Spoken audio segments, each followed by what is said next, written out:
നമസ്കാരം. BMC news live കൊച്ചിയിലേക്ക് സ്വാഗതം. വാർത്തകൾ വായിക്കുന്നത് ആതിര രവീന്ദ്രൻ. ഈ വാർത്തകൾ നിങ്ങൾക്കായി അവതരിപ്പിക്കുന്നത് city tower, city wear and city shoes, Angamaly. Powered by Leotech solar solutions, Mayil food stuffs, Mookkannoor and Cochin Kalabhavan Angamaly franchise. Phone ചോർത്തൽ ആരോപണം. PV അൻവറിനെതിരെ തെളിവില്ലെന്ന പോലീസ്. ഫോൺ ചോർത്തൽ ആരോപണത്തിൽ PV അൻവറിന് ആശ്വാസം. പോലീസ് നടത്തിയ പ്രാഥമിക അന്വേഷണത്തിലാണ് അൻവറിനെതിരെ തെളിവുകളില്ലെന്ന് പോലീസ് ചൂണ്ടിക്കാട്ടിയത്. പോലീസ് സമർപ്പിച്ച പ്രാഥമിക അന്വേഷണ റിപ്പോർട്ടിലാണ് പരാമർശം. റിപ്പോർട്ട് പോലീസ് ഹൈക്കോടതിയിൽ നൽകി.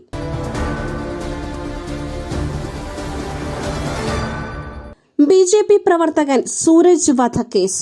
8 പ്രതികൾക്ക് ജീവപര്യന്തം, 11ാം പ്രതിക്ക് 3 വർഷം തടവും.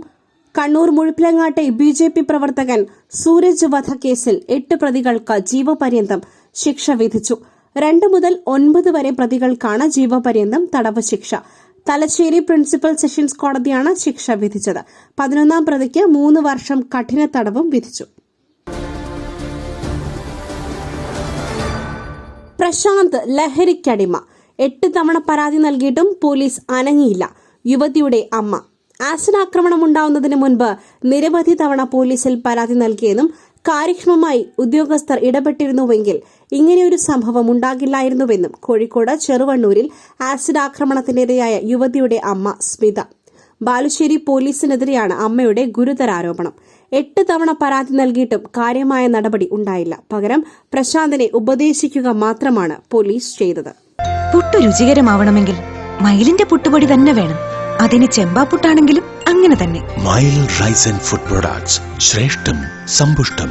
ഔദ്യോഗിക വസതിയിൽ നിന്നും കണക്കിൽപ്പെടാത്ത പണം കണ്ടെത്തിയ സംഭവം ജഡ്ജി യശ്വന്ത് വർമ്മയ്ക്കെതിരെ കേസെടുക്കണമെന്നാവശ്യപ്പെട്ട സുപ്രീം കോടതി.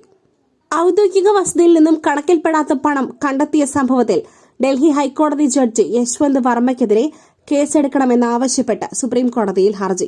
സംഭവത്തിൽ FIR രജിസ്റ്റർ ചെയ്ത് പോലീസ് അന്വേഷണം നടത്തണമെന്ന് ആവശ്യപ്പെട്ടാണ് ഹർജി. എറണാകുളം അങ്കമാലി ഭാഗത്തു നിന്നും MDMA പിടികൂടി. തൃശൂർ ഭാഗത്തു നിന്നും വരികയായിരുന്ന കാർ കരയാമ്പറമ്പിൽ തടഞ്ഞു നിർത്തി ഡാൻസ് ആപ്പ് ടീം നടത്തിയ പരിശോധനയിലാണ് 20 ഗ്രാം MDMA കണ്ടെടുത്തത്. ഞായർ വൈകിട്ട് 6 മണിയോട് കൂടിയാണ് സംഭവം. ഒരു സ്ത്രീ ഉൾപ്പെടെ 3 പേർ പിടിയിലായി. പെരുമ്പാവൂർ സ്വദേശികളായ വിഷ്ണു, ഐശ്വര്യൻ, സ്വാതി എന്നിവരാണ് കസ്റ്റഡിയിലുള്ളത്.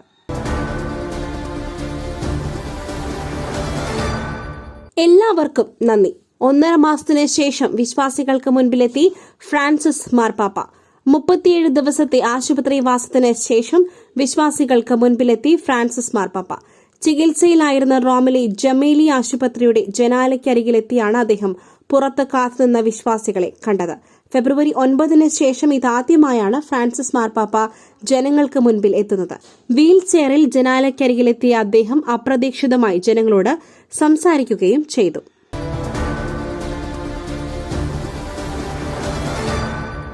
രാജീവ് ചന്ദ്രശേഖരനെ സംസ്ഥാന അധ്യക്ഷനായി ഔദ്യോഗികമായി പ്രഖ്യാപിച്ചു. കേരള BJPയിൽ ഇനി രാജീവ് ചന്ദ്രശേഖരന്റെ കാലം. രാജീവ് ചന്ദ്രശേഖരനെ BJPയുടെ സംസ്ഥാന അധ്യക്ഷനായി കേരളത്തിന്റെ സംഘടനാ തിരഞ്ഞെടുപ്പ് ചുമതലയുള്ള പ്രഹ്ലാദ് ജോഷി ഔദ്യോഗികമായി പ്രഖ്യാപിച്ചു. തിരുവനന്തപുരത്ത് ചേർന്ന സംസ്ഥാന കൌൺസിൽ യോഗത്തിൽ വെച്ചായിരുന്നു പ്രഖ്യാപനം. കലയന്താനി കൊലപാതകം, പ്രതികളെ കസ്റ്റഡിയിൽ വിട്ടു. തൊടുപുഴ കലയന്താനി ബിജു ജോസഫിന്റെ കൊലപാതകത്തിൽ പ്രതികളെ കസ്റ്റഡിയിൽ വിട്ടു. പ്രതികളായ ജോമോൻ, മുഹമ്മദ് അസ്ലം, ജോമിൻ എന്നിവരെയാണ് 5 ദിവസത്തേക്ക് കസ്റ്റഡിയിൽ വിട്ടത്. തൊടുപുഴ ഫസ്റ്റ് ക്ലാസ് മജിസ്ട്രേറ്റ് കോടതിയാണ് കസ്റ്റഡി അനുവദിച്ചത്. എറണാകുളത്ത് കാപ്പ ചുമത്തി റിമാൻഡിലുള്ള 2ാം പ്രതി ആഷിഖിനു വേണ്ടി പ്രൊഡക്ഷൻ വാറണ്ടും ഹാജരാക്കിയിട്ടുണ്ട്. ബിജുവിനെ തട്ടിക്കൊണ്ടുപോകുവാൻ ജോമോനും സംഘവും ഉപയോഗിച്ച വാനും ബിജുവിന്റെ ഇരുചക്രവാഹനവും കണ്ടെത്തേണ്ടതുണ്ട്. പ്രതികളെ കസ്റ്റഡിയിലെടുത്ത് വിശദമായി ചോദ്യം ചെയ്യുന്നതിലൂടെ വാഹനം കണ്ടെത്തുവാൻ സാധിക്കും എന്നാണ് അന്വേഷണ സംഘത്തിന്റെ വിലയിരുത്തൽ. മറ്റൊരു വാർത്തയുമായി കണ്ടുമുട്ടുന്നതുവരെ നന്ദി, നമസ്കാരം.